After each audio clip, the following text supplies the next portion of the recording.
j'espère que vous allez bien.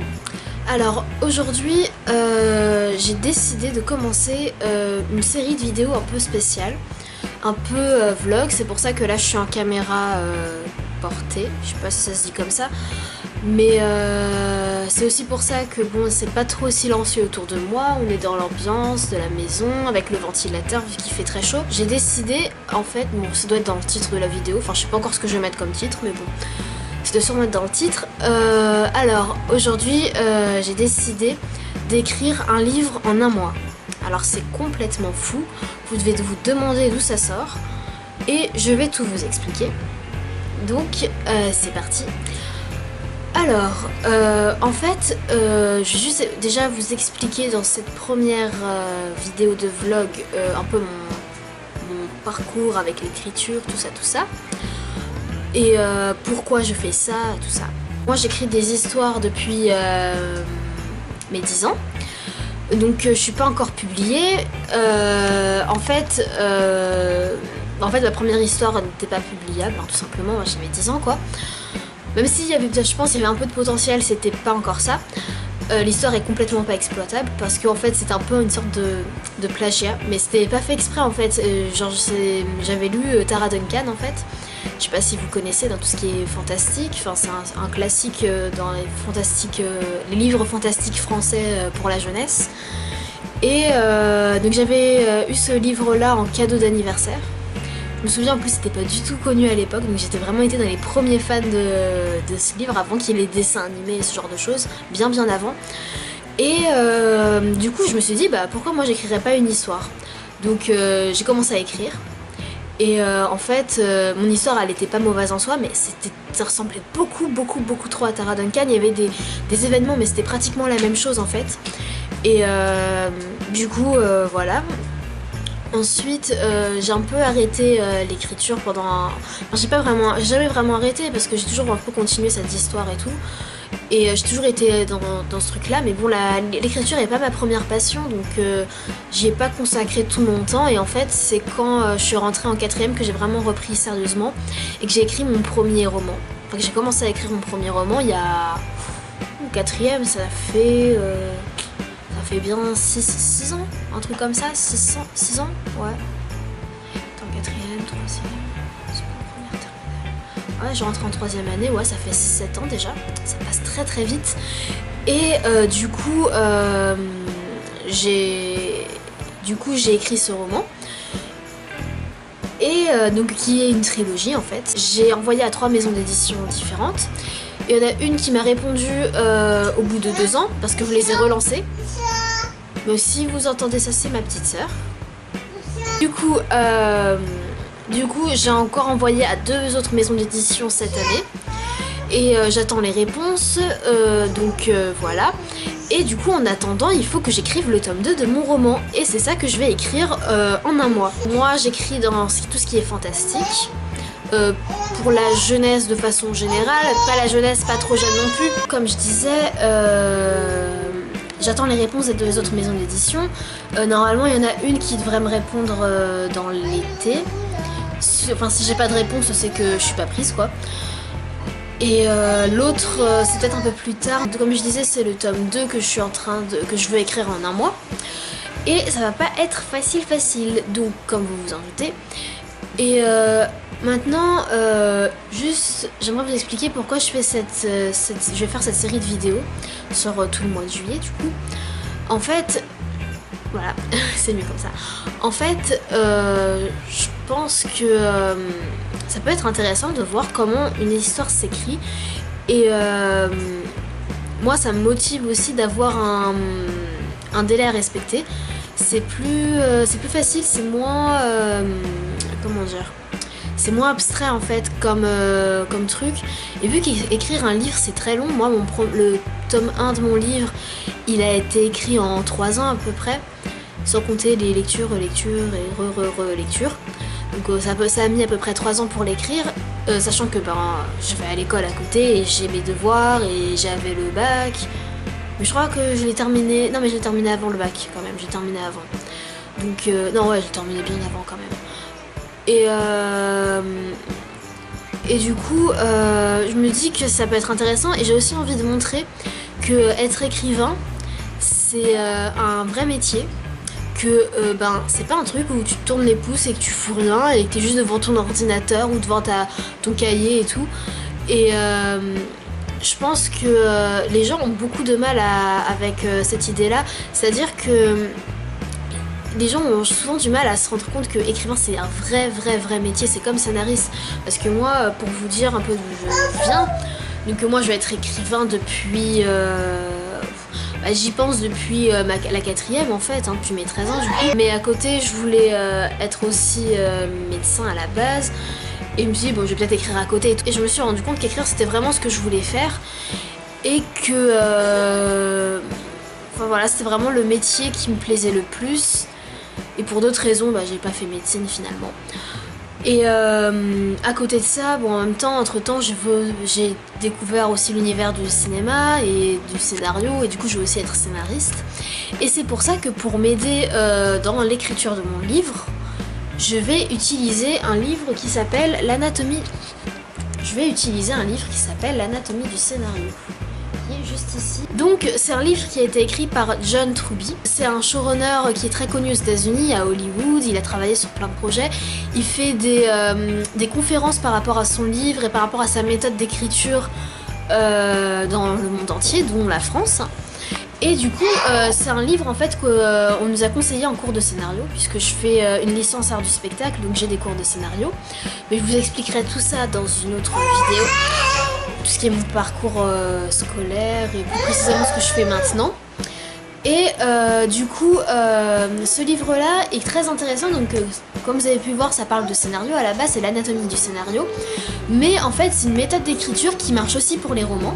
Même s'il y a certaines choses que je pourrais moins appliquer au niveau du roman, qui sont vraiment plus propres au scénario.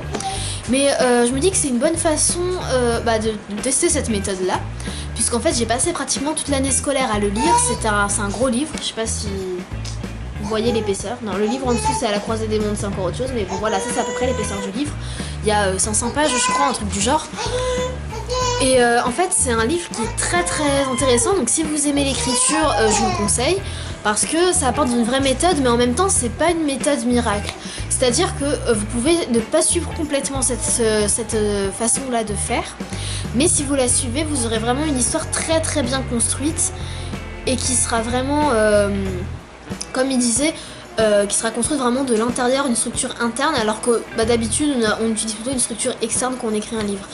Et moi je voulais utiliser cette méthode là parce que dans le tome 1 de mon roman, en fait j'ai écrit d'une façon pas du tout organisée.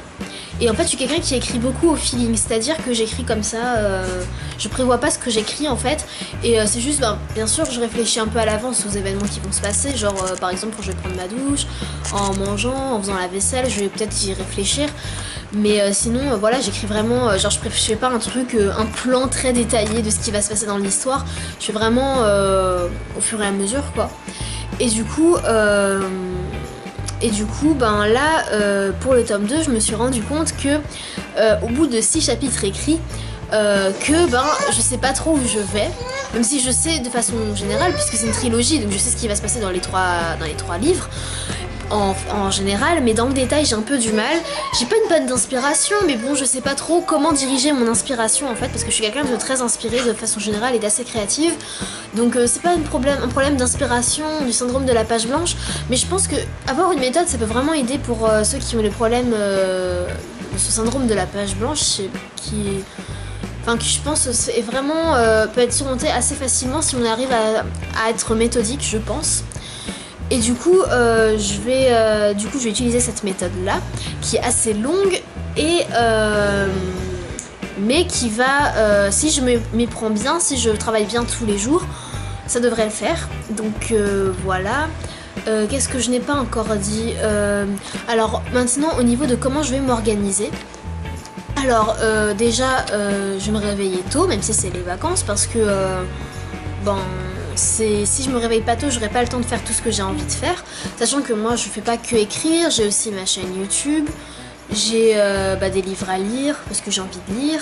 Et vu que l'anatomie du scénario, j'ai mis pratiquement toute l'année à le lire, j'avais plein d'autres livres à lire que je n'ai pas lus et que je voudrais profiter de lire pendant les vacances. Donc du coup, il faut s'organiser. Et ça prend du temps. Et voilà. Du coup, pour vous montrer un peu l'organisation, il y a beaucoup d'étapes. Mais ça me fait pas peur. Et en plus, je pense que moi c'est assez facile vu que vu que c'est un tome 2, j'ai déjà une structure de tome 1 en fait. Donc du coup ça me posera moins de problèmes et il y a des choses qui sont déjà posées dans mon tome 1 en fait et sur lesquelles je passerai moins de temps à réfléchir. Donc pour vous montrer, il y a toutes les étapes. Donc voilà à peu près. Donc oui, mon livre s'appelle Amy, c'est le nom de l'héroïne. Donc là c'est toutes les étapes à suivre à peu près. Et après c'est bon. Donc voilà. Donc en fait, pour vous expliquer mon organisation, j'ai un bullet journal. Et c'est dedans que j'ai écrit toutes les étapes pour que je puisse suivre au fur et à mesure mon avancée. Donc donc je me suis fait un calendrier du mois de juillet où j'ai prévu comment je vais, tel jour je fais telle étape. Donc je pense que ce que je vais faire c'est 15 jours de vraie préparation technique, donc pas d'écriture vraiment, mais vraiment préparer techniquement qu'est-ce que je vais faire, de quoi ça va parler, plus exactement dans le détail, les scènes, etc., etc. Je pense que je vais me faire après 15 jours où c'est vraiment de l'écriture pure. Et vu que j'aurais déjà mis sur papier les bases et ce qui doit être dit dans l'histoire, du coup ça sera beaucoup plus rapide pour écrire. Donc voilà, au niveau de mon organisation, je crois que j'ai à peu près fait le tour. Qu'est-ce que j'ai oublié de dire, cette idée de vlog m'est venue d'un youtubeur, faut quand même que je le cite parce que c'est grâce à lui que j'ai eu l'idée de faire ça, qui s'appelle Théo Guillon, je sais pas comment ça se dit, Théo Guillon je crois, qui est un jeune youtubeur qui est assez prometteur je pense, et qui en fait lui a voulu faire un concours pour Gallimard Jeunesse où il devait écrire un roman. Lui c'était en 2 semaines parce que il y avait la date butoir du concours qui l'obligeait à écrire aussi vite. Donc je me dis que si lui il a réussi à écrire en 2 semaines, sachant que c'était son premier roman, alors que moi j'en ai déjà écrit un et que je vais écrire juste la suite et que j'ai plus de temps, en 1 mois je pense que c'est faisable, pourquoi pas en fait. C'est peut-être complètement fou, peut-être que je suis complètement folle, mais je me dis que ça peut être sympa et puis ça fait passer le temps pendant les longues vacances d'été, vu que je pars pas en vacances. Donc voilà, je pense que je vais un peu revenir sur... je pense que je vais un peu revenir plus tard une fois que j'aurai terminé de travailler. On va voir ce que ça donne, est-ce que ça a été facile, pas facile, on verra tout ça plus tard. Donc à tout à l'heure.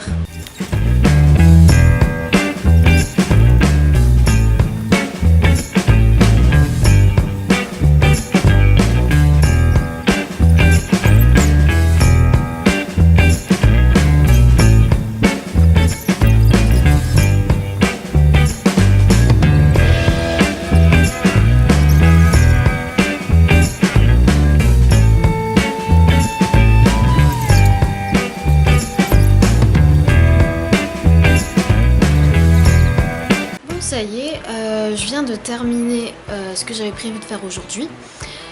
Donc finalement j'avais peur que ce soit un peu difficile et long, et finalement en à peu près 1 heure, même pas, c'était bouclé. Donc je suis assez contente. Alors en fait aujourd'hui ce qu'il fallait que je fasse, c'est travailler sur ce que dans le livre, ce qui est appelé la prémisse. Donc en gros tout ce qui va être l'histoire de façon générale, un peu le pitch de l'histoire, personnage principal, tout ça. Donc il y a des choses qui étaient assez faciles à faire puisque vu que c'est un tome 2, donc qui était déjà mis en place dans le tome 1. Donc voilà, donc ça c'était assez simple. Pour écrire, j'ai écrit en fait sur Evernote, qui est une application qui est aussi disponible en logiciel pour ordinateur. Donc moi c'est sur mon ordi. Et en fait c'était plus simple parce que je me dis si jamais j'ai un problème avec mon ordi ou quoi, au moins c'est pas perdu, c'est en ligne. Et vu que à la base je voulais écrire à la main, mais bon, vu que j'avais pas mon cahier sous la main et le cahier où je voulais écrire, en fait j'avais commencé à écrire le tome 2, donc les premiers chapitres. Donc du coup je me suis dit non, ça va trop mélanger, ça va pas le faire, donc c'est mieux sur Evernote. Donc voilà.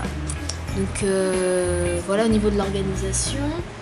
Donc c'est vrai que c'était un travail intéressant à faire et finalement l'inspiration m'est arrivée assez vite, donc tant mieux. C'est vrai que c'était, en fait, ça répondait à des questions auxquelles des questions que je ne m'étais pas posées en fait, comme les différentes possibilités. Bon ça encore, ça en général on y réfléchit. Les problèmes et défis de l'histoire, bon ça j'ai été confrontée là justement pour la première fois. Par exemple, est-ce qu'il fallait que j'écrive tout, enfin de la même façon que dans le tome 1, c'est-à-dire que moi j'ai quelqu'un qui écrit des chapitres très très courts, est-ce qu'il fallait que je fasse la même chose? Mon tome 1 il était partagé en 3 grandes... Mince, je parle trop vite. Mon tome 1 il était partagé en 3 grandes parties, est-ce qu'il fallait que je fasse la même chose pour le 2? Enfin ce genre de questions. Donc je pense que je ferais de façon un peu différente. Et je me suis rendu compte qu'en fait, ma façon de partager mon tome 1 et mes autres tomes, en fait, ça rejoint beaucoup la structure d'À la croisée des mondes de Philippe Pullman que je suis en train de lire en ce moment. Pourtant, je lisais pas au moment où j'ai écrit le tome 1, mais je l'avais déjà lu. Hein. Mais parce qu'en fait, c'est pareil, 3 grandes parties. Le tome 2, il y a plusieurs points de vue, comme dans mon tome 2. Dans ce que j'ai commencé à écrire en tout cas. Donc la structure ressemble beaucoup en fait. Donc je trouvais ça drôle. Et ensuite, oui, il fallait voir qui était le meilleur personnage de l'histoire pour en faire son personnage principal. Bon, ça, c'était déjà établi pour moi. Comment le personnage se transformait, donc ça va, j'avais quelques idées, mais j'ai des nouvelles idées qui me sont venues, donc je suis très contente. Qu'est-ce qu'il y a d'autre? Ah oui, il parle même de réfléchir à la réception du public, si ça peut plaire ou pas plaire, donc c'est vrai que c'est une réflexion intéressante aussi. Donc voilà. En plus, juste avant de tourner cette vidéo, enfin avant de travailler, hein, et avant de tourner, enfin je veux dire avant de tourner la première partie, j'ai reçu un mail du Crous, puisque bon, pour ceux qui ne savent pas, le Crous c'est l'entreprise, la société, l'administration qui gère les bourses à l'université, dans les études supérieures de façon générale. Et en fait ils organisaient un concours d'écriture auquel j'ai participé et malheureusement je n'ai pas été sélectionnée au niveau national. Et je crois que je suis tombée dans le seul Crous qui n'organise pas de prix de façon régionale. Donc si ça se trouve j'ai été sélectionnée au niveau régional et je le sais même pas. Donc du coup je suis un peu déçue. Mais bon c'est pas grave, hein. Je gagnerai pas les 2000 € qui étaient en jeu. C'est pas grave. Donc voilà, je crois que c'est tout au niveau de l'écriture pour aujourd'hui. J'espère que cette vidéo vous a plu, que ça n'a pas été trop long ni trop ennuyeux.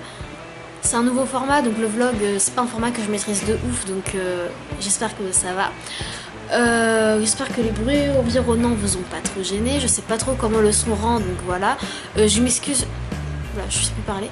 Je m'excuse par avance de la qualité visuelle parce que ma caméra, en fait, la qualité est très bonne quand je filme sur ma caméra. Et une fois que je suis dans le logiciel de montage, ça fait une qualité toute pourrie. Et en général, c'est à cause de la luminosité. Donc selon la luminosité, la qualité est plus ou moins bien. Donc j'espère que ça va le faire.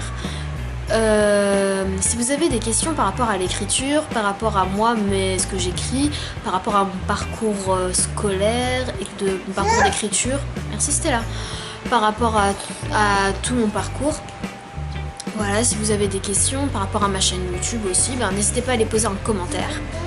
Je répondrai à vos questions en vidéo demain. Donc voilà. Est-ce que j'ai autre chose à rajouter? Je crois pas. Donc merci d'avoir regardé cette vidéo jusqu'au bout. Je vous dis à demain. Salut!